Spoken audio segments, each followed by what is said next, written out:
I'm Michelle DeCoux Hampton, and I am faculty in the School of Nursing. I'm an associate professor, and I've been at San Jose State since 2018. So I started out my research career as a doctoral student studying health disparities.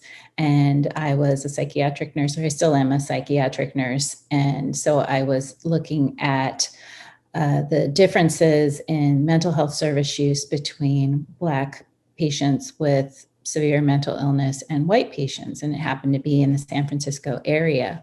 And then just as my career's progressed, I've been looking at, well, what are the proposed solutions for health disparities? And one of those is diversifying the workforce, the healthcare workforce. And as a nurse, I'm most interested in the nursing workforce. So I've been involved in things like trying to look at ways to open up the nursing field to students of color. And so I started thinking about, well, what's the admission criteria like? I know how it is at the schools that I've worked in, and I know that it looks extremely challenging. Well, I was reading a study probably earlier this year about the gap in Black nursing representation and Black residents in the general population. So that was a study that was done in 2014, and they said that the widest gap between those two measures was in the South. And so I got really curious about, well, are there possibly some differences between how students are admitted in Southern US states versus the rest of the country? And so along with several students and some faculty members, we started a project to look at the admission criteria for schools of nursing throughout the US, where we've looked at associate degree programs, at bachelor's degrees programs, and then compared what type of criteria they had, the number of criteria that they had, and looked to see if there were differences that were significant between the South, the Northeast, the West, and the Midwest programs. And we did find some interesting differences. And among those, we found that they use quite a bit more admission criteria that are all academic. We have been talking more about holistic admissions in recent years, and how we want to look at not only academic metrics like grades and standardized tests, but we also want to look at things like experiences. Have they done volunteer work? How do other people see them that they've worked with? Are they getting reference letters? What kind of attributes do they have, including things like race and ethnicity, because we have these objectives to increase the diversity of the workforce. So we should want to include that criteria in our admissions. So in looking at the different programs across the country, and it was more than 2,000, almost 2,300 programs total, and we found that the majority are looking primarily at grades. And then there was also this other category that didn't even fit into the categories of academic metrics, experiences, or attributes. This other category were things like background checks and drug screens, and the South uses more of those than the Northeast, the West, and the Midwest combined. And so in looking at those differences, it makes sense that it might be a little more difficult for Black students to get into those programs than in the rest of the country. Well, my hope is that if I can share this information, I know that we're starting to see more of our leadership organizations at least recognizing that we might want to change our admission policies throughout the country, but no one's really taken a stand to say this is a position that we're taking that we want to see this happening in schools of nursing. It's more providing information and trainings, but not making that firm statement. So that's something I'd like to see, to take a firmer stand about saying that this is something that we value in nursing, as a service profession, and so many of our patients experiencing health disparities, so many people of all varieties that we serve in nursing. It only makes sense that our nursing professionals, as well as other health providers, will reflect that same diversity in the community. It's not just about being fair, it's about it just making good sense to have people that are like you, that are treating you and providing services in as a nurse. Yeah. You know, race and ethnicity is kind of on the forefront of everybody's mind right now, and the political landscape tensions seem to be quite high. We're dealing with the fallout from George Floyd's death being so public, you know, and making it clear to us what's been going on for many years, but that it was captured on video. It's hard for people to ignore who maybe didn't acknowledge it before. So hopefully, the good that could come out of that is that we'll also see how structural racism has invaded everything that we do, including how we admit students into our health professional programs. I know that it's very difficult, these conversations, whenever we try to bring them up about what changes we might want to make in our admissions processes. And the first thing that comes up is, oh, well, you know, it's not fair to those students who worked really hard and got the highest grades and the highest test scores. But when you really look at the evidence about what that really means, it often comes down to economic privilege.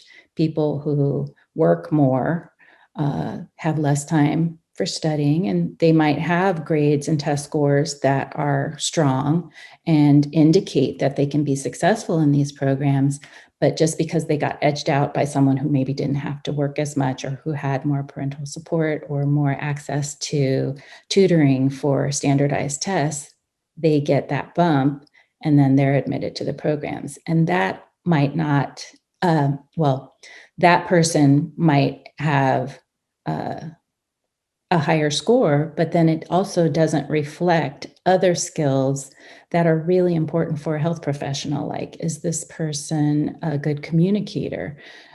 Does this person have a service orientation? Do they want to do they want to provide services to others? And sometimes you get people in health professional programs and they're really not interested in that. And that's something to evaluate for in the admissions process. That's just as important as their academic ability.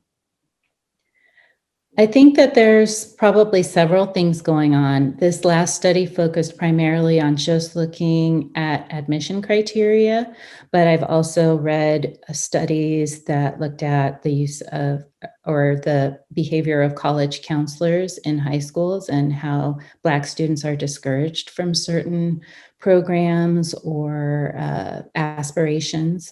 I've seen, there was a study that I just included in the last paper I submitted.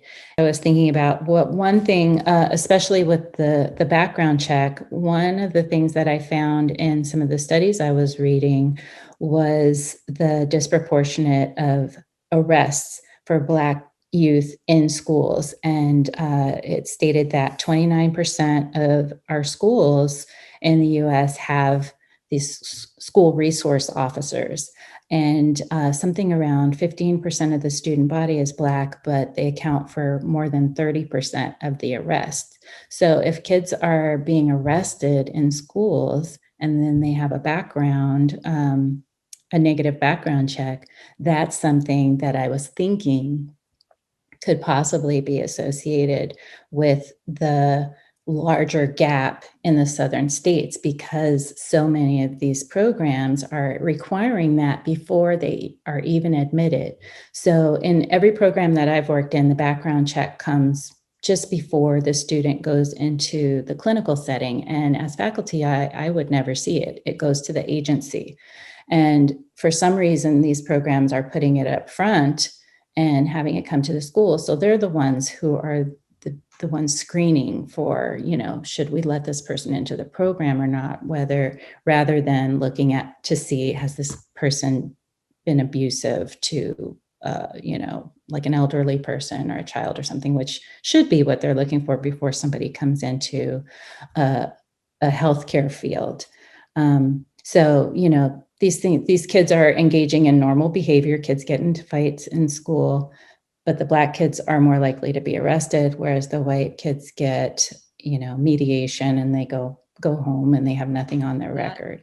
Well, it's not a part of my research that I've done, but I have definitely read that literature that people of color communicate better with people from their own community. There's a lot of trust issues right now.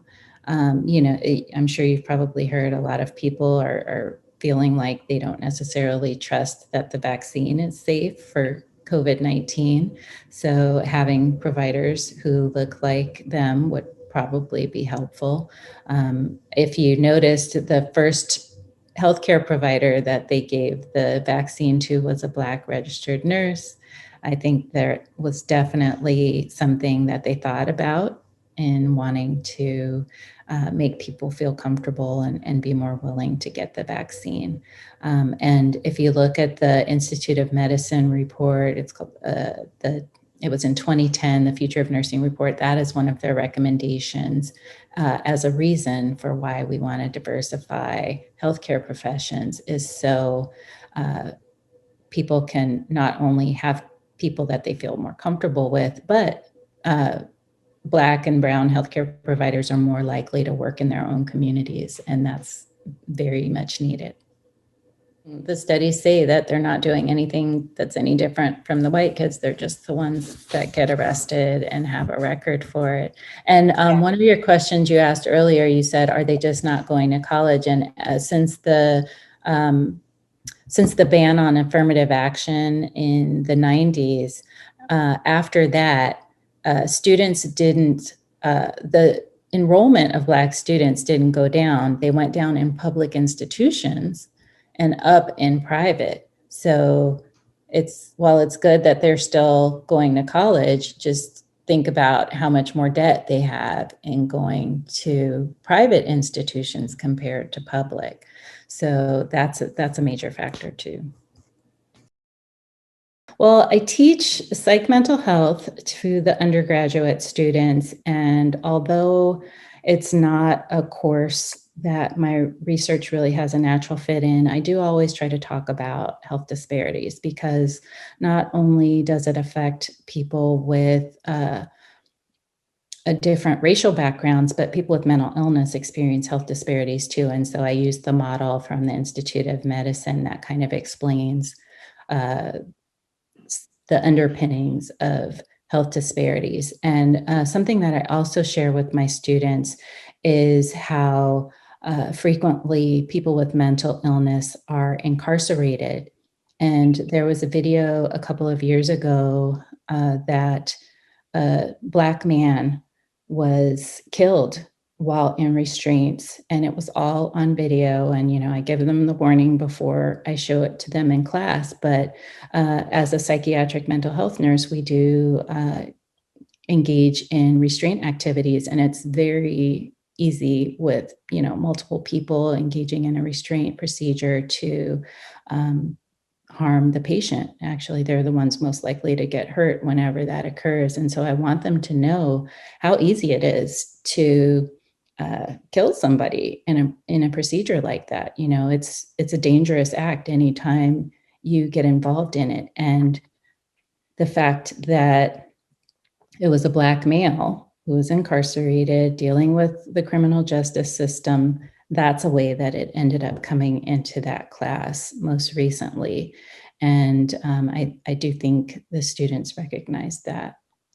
I I did come into teaching with some knowledge. I started out in staff development at the hospital where I worked right before I came into teaching. So I had a little bit. I wasn't starting completely from scratch, but I've learned a lot since then from other faculty members, and I'll always learn from the students every semester too. So one of the things that I think that has been the most helpful for me has been doing mid-course evaluations.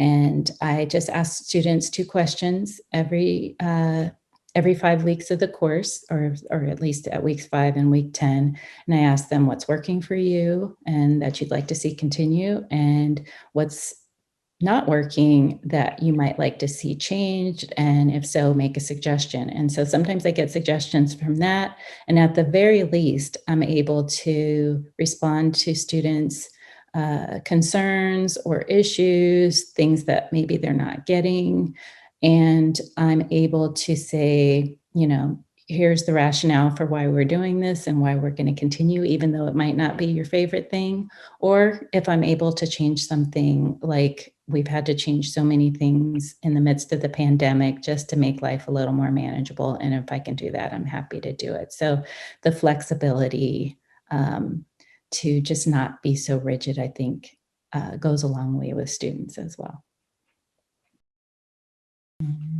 Let's see, that's kind of hard to say because finishing up this last study, I have probably worked 10, 12, 13-hour days sometimes because, you're just kind of sitting around in your house. You don't have the interruption of driving to and from work to kind of break things up. So sometimes you're just working and don't really realize.